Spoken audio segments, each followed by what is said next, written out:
Hello everyone, welcome to my channel. ఎన్నో దయ్యాల కథలు మీరు వినే ఉంటారు, కానీ గుంటూరులో జరిగిన ఒక యథార్థ సంఘటన గురించి ఈరోజు నేను మీకు చెప్పబోతున్నాను. ఒక ఇంట్లో నివసించే ముగ్గురికి ఒక దుష్ట శక్తి కనిపించి వాళ్ళని చావు అంచుల వరకు తీసుకెళ్ళి ఒక యథార్థ సంఘటన మన తెలుగు రాష్ట్రంలో జరిగింది. అది గుంటూరు పక్కన శ్రీనగర్ అని ఒక చిన్న పల్లెటూరు. ఆ ఊరికి చివరున్న ఒక ఇంట్లోకి నవీన్ ఇంకా రాణి అనే దంపతులు రెంట్కి దిగారు. వాళ్ళకి ఒక కూతురు కూడా ఉంది. తన పేరు సలోని. సలోని డిగ్రీ చదువుతుంది. నవీన్ ఇంకా రాణి దంపతులకి సలోని అంటే చాలా ఇష్టం. ఎందుకంటే వాళ్ళకి పిల్లలు పుట్టకపోతే చాలా కాలంగా పూజలు చేస్తే ఒక పాప పుట్టింది. అందుకే సలోని అంటే చాలా గారం వాళ్ళిద్దరికి. అయితే కొన్ని రోజుల పాటు వాళ్ళంతా చాలా ప్రశాంతంగా ఉండేవారు. సలోని రోజు కాలేజీకి వెళ్ళి వచ్చేది. నవీన్ ఏమో మంచిగా ఆఫీస్కి వెళ్ళి వచ్చేవాడు. వాళ్ళు తిరిగి ఇంటికి వచ్చేసరికి రాణి వాళ్ళకి వంట చేసి పెట్టేది. సలోని కోసం ఈవినింగ్ టైంలో స్నాక్స్ కూడా చేసేది. అలా ఆ ఇంట్లో వాళ్ళ ముగ్గురు చాలా హ్యాపీగా ఉండేవారు. కానీ కొన్నాళ్ళ తర్వాత ఆ ఇంట్లో రాత్రిపూట ఏవేవో చిన్నగా సౌండ్స్ రావడం రాణి గమనించింది. ఏంటా ఈ టైంలో సౌండ్స్ అని లేచి ఇల్లంతా వెతికింది. కానీ అక్కడ ఏం లేకపోవడంతో ఆ సౌండ్స్ బయట నుంచి కుక్కల అరుపులేమో అని అంతగా పట్టించుకోకుండా వాళ్ళ పని వాళ్ళు చూసుకున్నారు. అలా ఒకరోజు వాళ్ళ ముగ్గురు పడుకున్న తర్వాత రాణికి కిచెన్లో నుండి అవే సౌండ్స్ వచ్చాయి. ఈసారి ఏడుపు ఇంకా గట్టిగా వినిపించింది. సలోని ఇంకా నవీన్ మాత్రం లేవలేదు. కేవలం రాణికి మాత్రం ఈ సౌండ్స్ వినిపించాయి. అయితే రాణికి అనుమానం వచ్చి కిచెన్లోకి వెళ్ళి చూసింది. కానీ అక్కడ ఏం కనిపించలేదు. అలా ఒక వారం రోజులు రాణికి వరుసగా రాత్రిపూట ఏడుపులు వినిపించేవి. రోజు ఉదయం నవీన్కి ఇలా ఏదో నైట్ నాకు ఏడుపు శబ్దాలు వినిపిస్తున్నాయి, దెయ్యమేమో అని భయంగా ఉంది అని చెప్పినా వాళ్ళిద్దరూ పట్టించుకునేవారు కాదు. సలోని కూడా ఈ జనరేషన్లో కూడా దెయ్యాలు ఉంటాయంటే ఎలా నమ్ముతున్నావమ్మా అని రాణికి కొంచెం ధైర్యం చెప్పి సలోని కాలేజీకి ఇంకా నవీన్ ఆఫీస్కి వెళ్ళిపోయేవారు. ఆ తర్వాత వాళ్ళు ఇంటికి తిరిగి వచ్చే వరకు రాణి భయంతో ఆ ఇంట్లోనే ఉండేది. అదే రోజు రాత్రి అదే ఏడుపులు మళ్ళీ రాణికి వినిపించాయి. దాంతో ఇంకా రాణికి భయం పుట్టింది. తర్వాత రోజు ఉదయం నవీన్కి ఈ విషయం చెప్పింది. ఇలా నాకు ఇంట్లో మనిషి ఏడుపులు వినిపిస్తున్నాయి, ఇంకా ఇంట్లో ఉండొద్దు, మనం వెంటనే ఇల్లు చేసి ఖాళీ చేసి వెళ్ళిపోదాం అని నవీన్కి చెప్పింది. రాణి ఇంట్లో ఒక్కతే ఉండటం వల్ల ఇలా భ్రమపడుతుందేమో అని నవీన్ అనుకున్నాడు.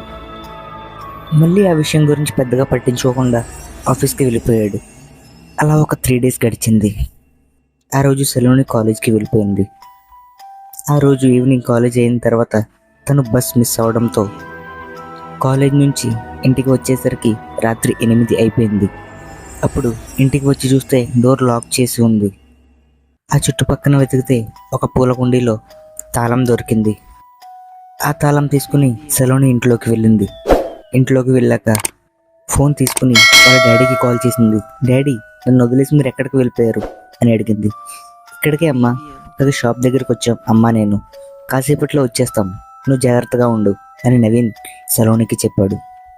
అయితే సలోని అనుకుంది, మమ్మీ డాడీ వచ్చేలోపు నేను స్నానం చేసి రెడీ అవ్వచ్చు అని అనుకుంది.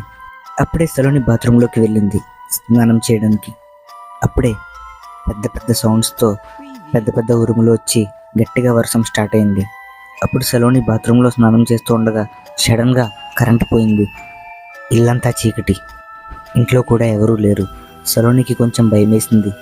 ఇంకా ఆ చీకటిలో త్వరగా స్నానం చేసి రూమ్లోకి వచ్చేసి చేతికి అంటిన డ్రెస్ని తను వేసుకుంది. అప్పుడు సలోని అదృష్టం ఏంటంటే కరెంటు కూడా వెంటనే వచ్చింది. దీంతో సలోనికి కొంచెం భయం తగ్గింది. అమ్మయ్య, కరెంట్ వచ్చేసింది అనుకుని మమ్మీ డాడీ వచ్చే వరకు కనీసం టీవీ అయినా చూద్దాం అనుకుని హాల్లోకి వెళ్ళింది. టీవీ రిమోట్ వెతుక్కుని టీవీ పెట్టుకుందామనేసరికి ఈలోపు మళ్ళీ కరెంట్ పోయింది. అప్పుడు తను ఛార్జింగ్ లైట్ కోసం బెడ్రూమ్లోకి వచ్చింది. ఆ టైంలో నల్లటి ఒక ఆకారం తన వెనకాల వచ్చినట్టు తను అనిపించింది. వెంటనే సలోని వెనక తిరిగి చూసింది. కానీ వెనకాల ఎవరూ లేరు. సరే అని ఛార్జింగ్ లైట్ ఆన్ చేసుకుని హాల్లోకి వెళ్దామని అనుకుంది. హాల్లోకి వెళ్తుంటే తనని ఎవరో వెనక నుంచి గట్టిగా మంచం మీదకి తోసినట్టు అనిపించింది. సలోని కొంచెం ముందుకు పడిపోబోయింది. ఏంటా అని వెనక్కి తిరిగి చూస్తే నల్లని ఆకారం ఒకటి తన వెనకాల ఉంది. ఇంకా సలోనికి గుండెదడ బాగా పెరిగింది. ఒళ్ళంతా చెమటలు పట్టేసి కాళ్ళు చేతులు వణుకుపోయాయి. అయితే ఆ నల్లటి రూపం చూడడానికి చాలా భయంకరంగా ఉంది. తన ముఖం అంతా కాలిపోయినట్టు చూడడానికి చాలా వికారంగా ఉంది. భయంతో సలోని అక్కడ పక్కనే ఉన్న ఫోన్ తీసుకుని వాళ్ళ డాడీకి కాల్ చేద్దామని తీయబోతే కంగారులో ఫోన్ కూడా కింద పడిపోయింది.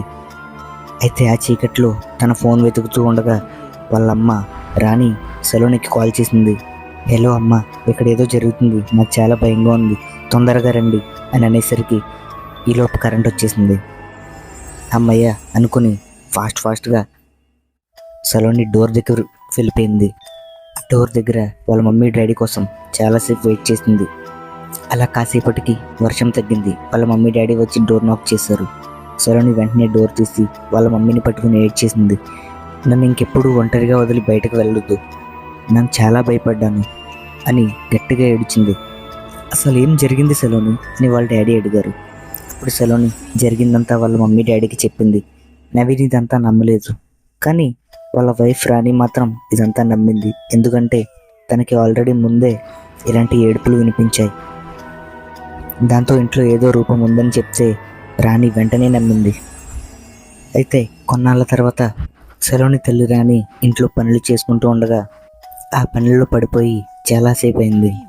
ఇంతలో సలోని కాలేజ్ నుంచి వచ్చింది. నవీన్ కూడా ఆఫీస్ నుంచి వచ్చాడు. అందరూ భోజనం చేసి ఫ్రెష్ అవి పడుకున్నారు. అలా పడుకున్న తర్వాత కాసేపటికి నవీన్కి ఏదో ఏడుపు శబ్దాలు వినిపించాయి. ఏంటా అని లేచి చూశాడు. పక్క రూమ్లోకి వెళ్ళి చూశాడు. చూస్తే సలోని రూమ్లో సలోని లేదు. అయితే ఇల్లంతా వెతికాడు, ఎక్కడా సలోని కనిపించలేదు. లాస్ట్కి కిచెన్లోంచి గ్యాస్ సౌండ్ వస్తుంది. స్మెల్ కూడా చాలా ఎక్కువ వస్తుంది. అయితే ఫాస్ట్గా కిచెన్లోకి వెళ్ళి చూస్తే కిచెన్ అంతా గ్యాస్తో నిండిపోయింది. సలోని అక్కడే మూలన కూర్చుని ఏడుస్తూ ఉంది. అక్కడి నుంచి సలోని బయటకు తీసుకొచ్చేసి కిచెన్లో విండోస్ తీశాడు. అయినా సరే ఇల్లంతా గ్యాస్ స్మెల్ వస్తుంది. ఇంకెలా కాదని మెయిన్ డోర్ ఓపెన్ చేసేసాడు. ఈలోపు మళ్ళీ కిచెన్లోకి వెళ్ళాడు. సలోని అక్కడే కిచెన్లో మూలన కూర్చుని ఏడుస్తుంది. నవీన్ సలోని దగ్గరికి వెళ్ళడానికి ప్రయత్నించాడు. సలోని ఏమైంది, ఇక్కడ ఎందుకున్నావు, ఎందుకంత గట్టిగా ఏడుస్తున్నావు అని అనగా సలోని సడన్గా నవీన్ మీదకి వచ్చింది. దీంతో నవీన్ భయపడి అక్కడే కళ్ళు తిరిగి పడిపోయాడు. కాసేపటికి మళ్ళీ రాణి నిద్రలేచి నవీన్ కోసం రూమ్ అంతా వెతికింది. నవీన్ ఎక్కడా కనిపించలేదు. తర్వాత బయటకు వచ్చి ఇంట్లో వెతికింది. ఇల్లంతా వెతకగా నవీన్ ఎక్కడా కనిపించలేదు. లాస్ట్లో రాణి కిచెన్లోకి వచ్చి చూస్తే అక్కడ నవీన్ కళ్ళు తిరిగి పడిపోయి ఉన్నాడు. రాణి చూసింది, కానీ అక్కడ నవీన్ ఒక్కడే ఉన్నాడు. సలోని మాత్రం అక్కడ లేదు. అప్పుడు రాణి నవీన్ని ఆ పరిస్థితుల్లో చూసి పెద్దగా అరుస్తూ సలోనిని పిలవడానికి తన రూమ్కి వెళ్ళింది. సలోని రూమ్లో ఒక మూలన కూర్చుని ఏడుస్తుంది. రాణి బయట నుంచి సలోనిని ఎంత పిలిచినా తను సమాధానం ఇవ్వట్లేదు. రాణికి పెద్దగా ఏడుపు శబ్దాలు మళ్ళీ వినిపిస్తున్నాయి. అప్పుడు రాణి నవీన్ని అక్కడే వదిలేసి సలోని రూమ్లోకి వచ్చింది. అప్పుడు నవీన్ని వెనక నుండి ఎవరో లాక్కెళ్ళిపోయినట్టు తను గమనించింది. రాణికి గుండె ఆగినంత పని అయింది. ఇంకా సరే అని భయంగా తన కూతురు సలోని రూమ్ వైపు మెల్లగా వెళ్ళింది. తన రూమ్కి వచ్చేసరికి సలోని ఇంకా అక్కడే మూలన కూర్చుని ఏడుస్తూ ఉంది. తన ఏడుపు ఎలా ఉందంటే ఒక మగ గొంతు ఏడుస్తుంది. అయితే రాణి సలోని దగ్గరికి వెళ్ళి తన భుజం మీద చెయ్యి వేసింది. అలా చెయ్యి వేసి తన కూతుర్ని పిలిచింది. కానీ సలోని ఏం పలకలేదు. అలా ఏడుస్తూనే ఉంది. అయినా అలా పిలుస్తూనే ఉంది రాణి సలోనిని. ఏమ్మా ఏమైంది, ఎందుకు ఇలా మూలన కూర్చొని ఏడుస్తున్నావు, అక్కడ నాన్నగారు కళ్ళు తిరిగి పడిపోయాను, అసలు ఇంట్లో ఏం జరుగుతుంది అని అడిగింది. ఈలోపు సలోని ఒక్కసారిగా తల పైకెత్తి కోపంగా వాళ్ళ అమ్మ వైపు చూసింది. అప్పుడు తన ముఖం చాలా భయంకరంగా, తన కళ్ళు ఎర్రగా చాలా కోపంగా ఉండటం రాణి గమనించింది. ఇంకా రాణి భయంతో గట్టిగా అరిచి అక్కడే కళ్ళు తిరిగి పడిపోయింది. ఉదయం కళ్ళు తెరిచి చూసేసరికి నవీన్ ఇంకా సలోని తనని హాస్పిటల్లో జాయిన్ చేశారు. అసలు ఏం జరిగింది అని నవీన్ సలోనిని అడిగాడు. జరిగిందంతా చెప్పి మనం ఇంకా ఆ ఇంట్లో ఉండొద్దని, ఆ ఇంట్లో నుండి ఖాళీ చేసి వెళ్ళిపోదామని వాళ్ళంతా అనుకున్నారు. అప్పుడు రాణి నవీన్తో చెప్పింది, మన కూతుర్ని ఏదో దెయ్యం పట్టి పీడిస్తుంది, మనం ఇంకా ఇంట్లో ఉండొద్దు, మనం వెళ్ళిపోదాం అని చెప్పింది. దానికి నవీన్ ఒప్పుకున్నాడు.